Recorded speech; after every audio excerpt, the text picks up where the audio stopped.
This is Pet Life Radio. Let's talk pets.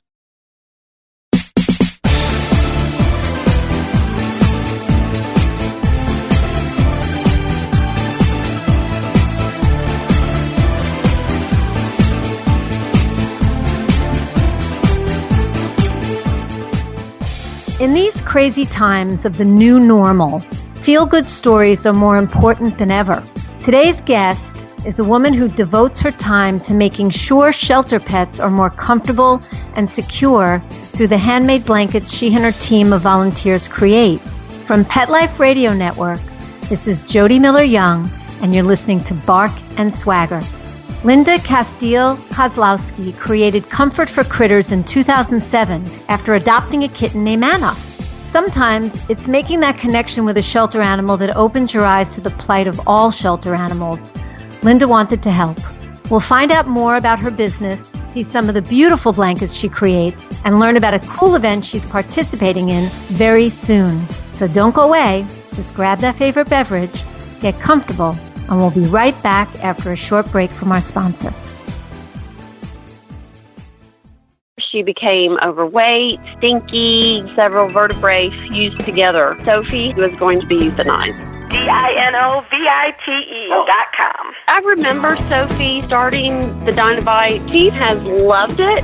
She is no longer stinky. She is full of life. Dinovite is nutrition. Get them on Dinovite right away while they're healthy. You won't believe how happy your dog will be. I get my Dinovite from DINOVITE.com.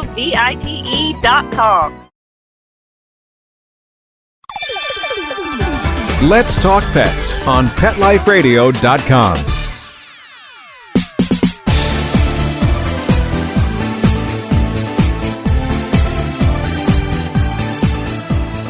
Welcome back. You're listening to Bark and Swagger on Pet Life Radio. I'm Jody Miller-Young, your host. Meet Linda Kozlowski, founder of Comfort for Critters, making custom handmade blankets for shelter pets to make them feel more secure in what is a very scary environment. Welcome, Linda. Hi, Jody. Thank you so much for having me on. It's a real honor. Oh, it is my pleasure. You're doing something so wonderful. Tell us a bit more about the inspiration for creating Comfort for Critters and also about little Anna. Little Anna, I adopted her, as you said, in 2007, just an adorable little kitten. But as I adopted her and kind of chose her, I had all the other eyes in the shelter on me and really felt like I wanted to adopt them all. I already had other cats and dogs at home. And so I asked, what can I do for everybody else? I mean, it was kind of my conscience reaching out to me. It was God, tapping me on the shoulder.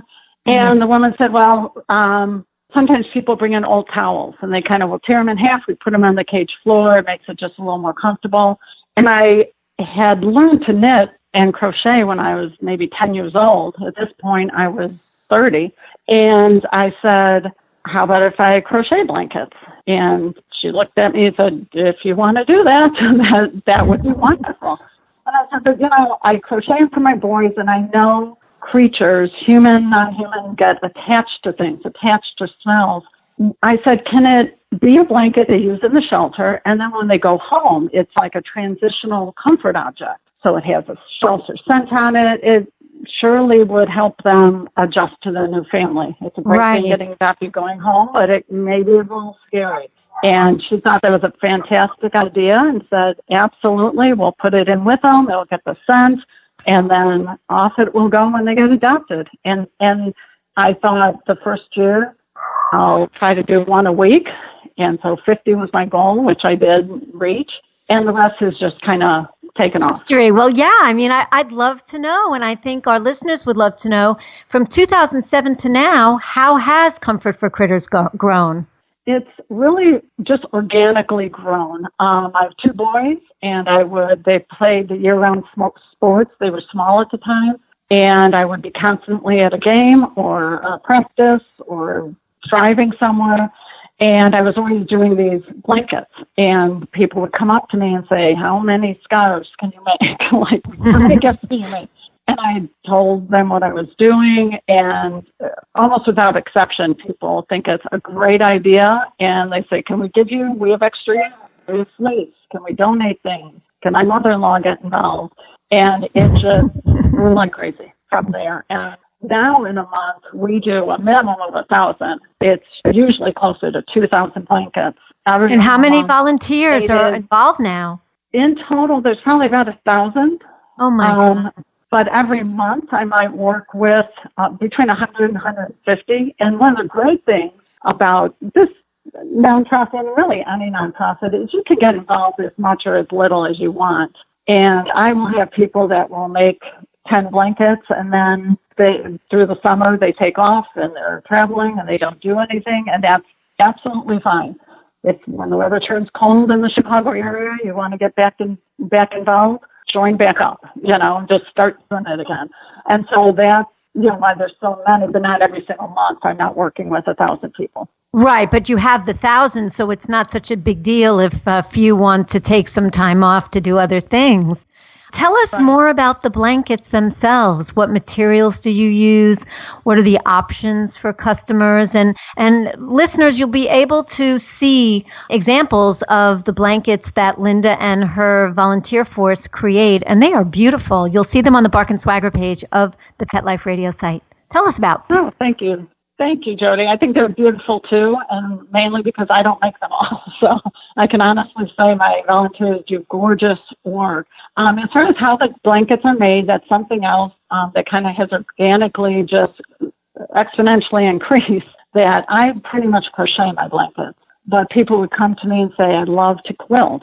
Can I quilt them? And my answer is almost always yes. It has to be washable, because the shelters will wash them frequently, as you can imagine, and machine dry them, so they have to be pretty durable. Yeah. But I have people sewing them. I have knitting, crochet, making them with tied fleece. I have, kindergartners have made blankets by just taking fleece and tying the edges. So literally every age can get involved in it. That is so it's good sweet. for them to kind of learn to cut. They cut the little fringes and then they tie them. I've had senior citizens do that. I've had adults with learning disabilities make rope toys from tied fleece, because we do blankets, but I like every box I ship out to have a handful of toys at the top for the cats and dogs as well. And so you ship the blankets out with some toys? Yes. At That's the top lovely. of every box, there's a little card that says what they are. I have another volunteer that said, can I start coloring thank you notes for the shelter workers? Because it's a very stressful job. And, they have a lot of the issues you get when you have a stressful job. And so she does these coloring pages and writes a note to the shelter workers saying, thank you for caring for these pets. Take care of yourself, too. We love you. That. And I never would have come up with that. It's the kind of thing the volunteers keep coming up with, these fantastic ideas. Mm-hmm. And I just tend to say yes to things. Yeah.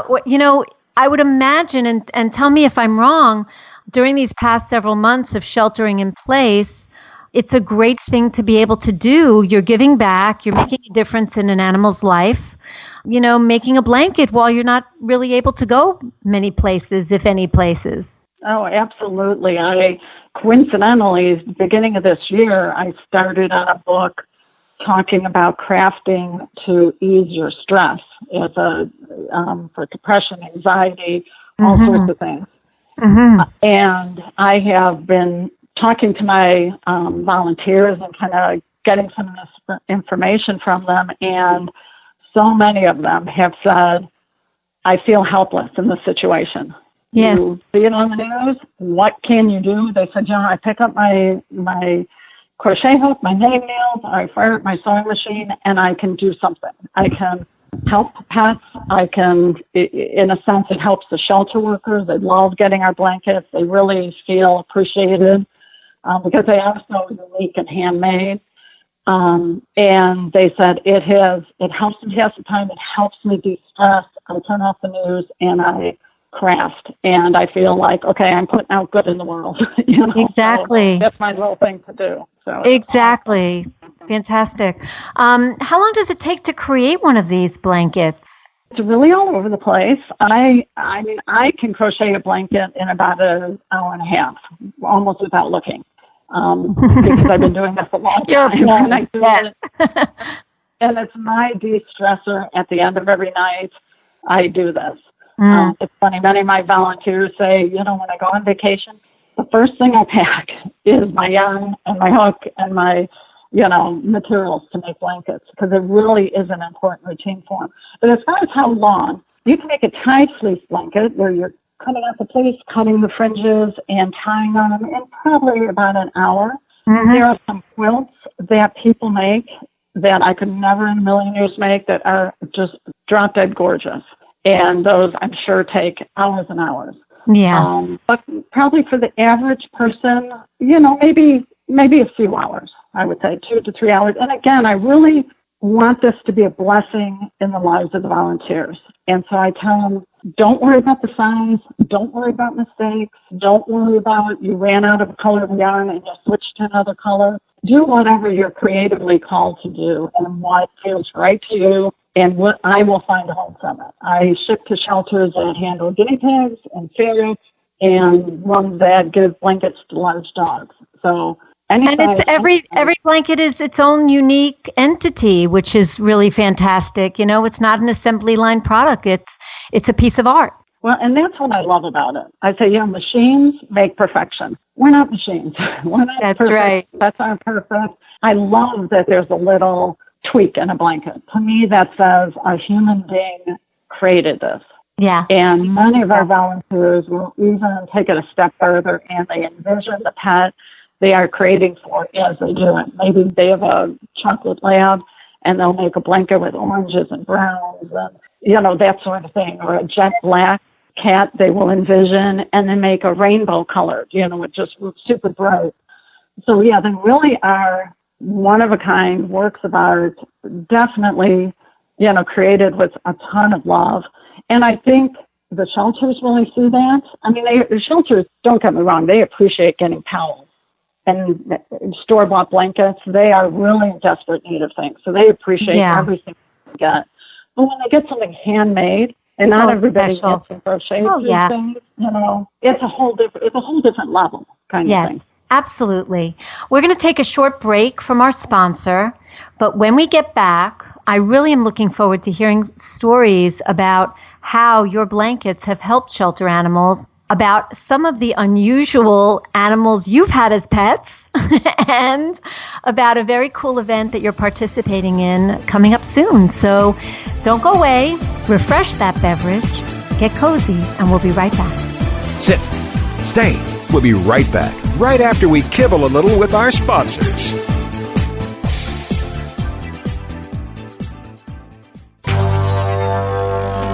It's DesignerPetSweaters.com. Hand-knitted designer sweaters for your precious pup or cool cat. Beautiful couture patterns for your pets, including custom-knitted formal wear, casual wear, yachting, and even sports-themed. Many designer pet sweaters include feathered tammy hats, top hats, and a lot of sparkle. Each sweater includes leg loops, front paw sleeves, and leash opening. Visit DesignerPetSweaters.com to order your four-legged fashions today. Large or small, we fit them all. DesignerPetSweaters.com. Let's talk pets. Let's talk pets On Pet Life Radio. Pet Life Radio. PetLifeRadio.com.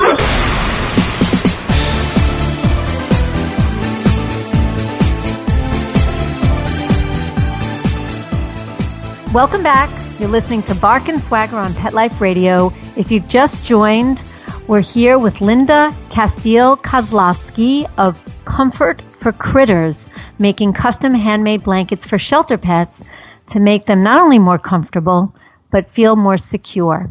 Welcome back, Linda. And I want to jump into some of the stories that you've heard from shelters you donate these blankets to and what they've done for their animals. Tell us a little bit about that. Oh, boy, Jody, I could talk about that all day. I mean, it's a good example. I think if you kind of follow your passion and follow your heart, things will happen. Blessings will just start dropping right and left. When I started donating the blankets, it was to be kept, in the cage with the pet, and then it goes home. And what I found is that shelters are using them when the animal has to go to the vet and back, which frequently when the animal first enters a shelter. It does that quite a few times. And these stressful trips were now much easier because they had a comfort object with them when they would go to meet a family. Usually there's a separate room they would go into that they said, we wrap them in their blanket and they're safe and secure. And they can stay wrapped in that blanket as long as needed. And it really helps the adoption process. I mean, they have literally said that we really feel like this is increasing our adoption rates because the animals are relaxed and so much depends on that first interaction with the family. Absolutely. And when they can hold them, wrapped in a little blanket like a little baby and the animal's secure and it's not cowering and it's not trying to run away, it really makes a difference. Yeah, I mean, I would think because in a shelter, there's so little that a dog or a cat can feel is their own. It's not like, my dogs or your animals or, listeners' animals that are their beloved pets that have lots of toys and their bed or beds. And, these guys, this is something that they can really feel is theirs. So that holds, I think, a lot of power to comfort. So, I think it makes a huge difference. Yeah, absolutely. Some of the blankets for some of the shelters will put little pockets into them because when the animal comes back from, saying, getting spayed or neutered, they will slip a warming disc into the blanket, into the pocket, I should say, of the blanket. And then they can cuddle up on their blanket and it's not right up, the warming disc is not against the pet. So that sort of thing, like the shelters have just kind of taken off. Yeah. And really the biggest thing the shelters told me, and I didn't think of it, but it really makes perfect sense. They said, people come in and they will walk down and view the enclosures. And when you see a lot of pets just kind of sitting on a cement floor or sitting on an enclosure floor, they look like strays. When there's a rainbow-colored crocheted blanket, it looks like somebody's pet. It looks like they would be in somebody's home. Mm-hmm. And it just sheds a whole new light on the situation when they're looking at these animals. Yeah, it's a psychological difference. They look at them as if they could see them being their pet. Mm-hmm.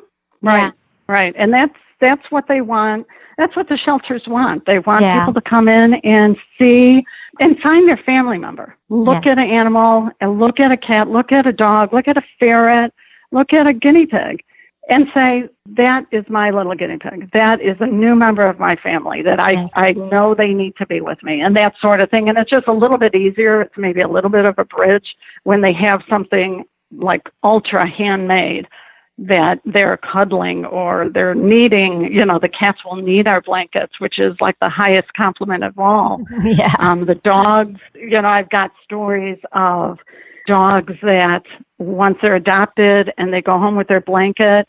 Recently, I got one of the shelters got a note from the adoptive family saying the dog carries this blanket around everywhere he goes. And he's been with us now for like 2 months. And she said, we take it away, and when we wash it, he's like unsettled, was her term, until he gets the blanket back. And then he'll like lay right back down. And that makes it all worth it. It makes all the postage, all the changes, all the, adjustments you have to do as a nonprofit, it makes it worth it. Absolutely. Now, Linda, you are an equal opportunity animal lover. You mentioned a couple of different types of animals than cats and dogs just before in telling your stories. Tell us about some of the more unusual pets you've had. Well, I have 2 boys, and kind of my weakness is if we're in a bookstore or a pet store. Anything else I can say no to. And so we've had just lots of, probably the most unusual and maybe surprising to me is a python. We had about a 5-foot python named Monty, of course.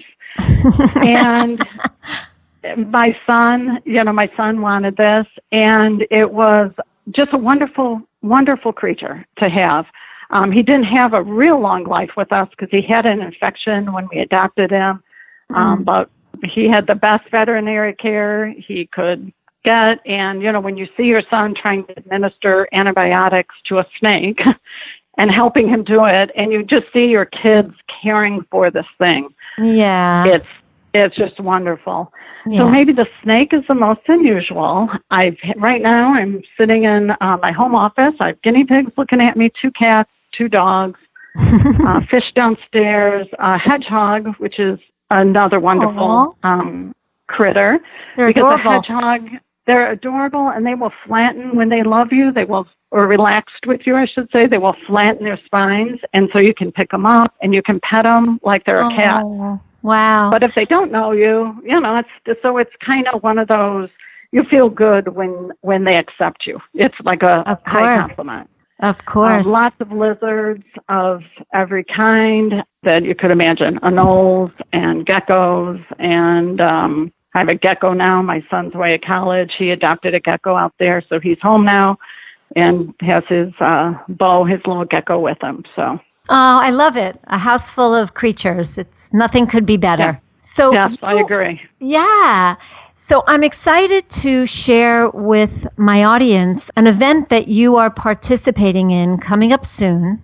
It's called Christmas in July, and we're both big shelter and rescue supporters and fans, and a shelter that I support here in Fort Lauderdale is called Abandoned Pet Rescue, and it's Fort Lauderdale's no-kill and a 501c3. And they are organizing this Christmas in July. And what it is brands like Linda's and others, all different types, so very, very diverse, are all coming together to display their products. We are going to make everyone aware of everyone's different products that they have to offer, many of them solving problems like Linda's for pet parents and for animals. And you will have the opportunity to purchase products with a percentage going to support Abandoned Pet Rescue, who gets no funds from the city or anywhere other than from private donations from people like us. So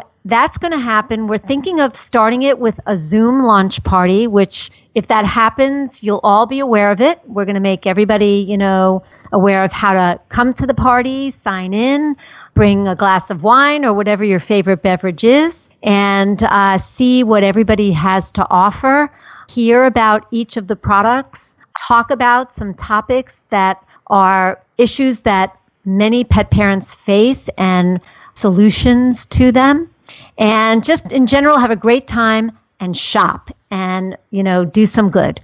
So, Linda, I'm so thrilled that you're going to be a part of this. And, I can't wait to sort of share what you do with everybody who's going to come and check out Christmas in July.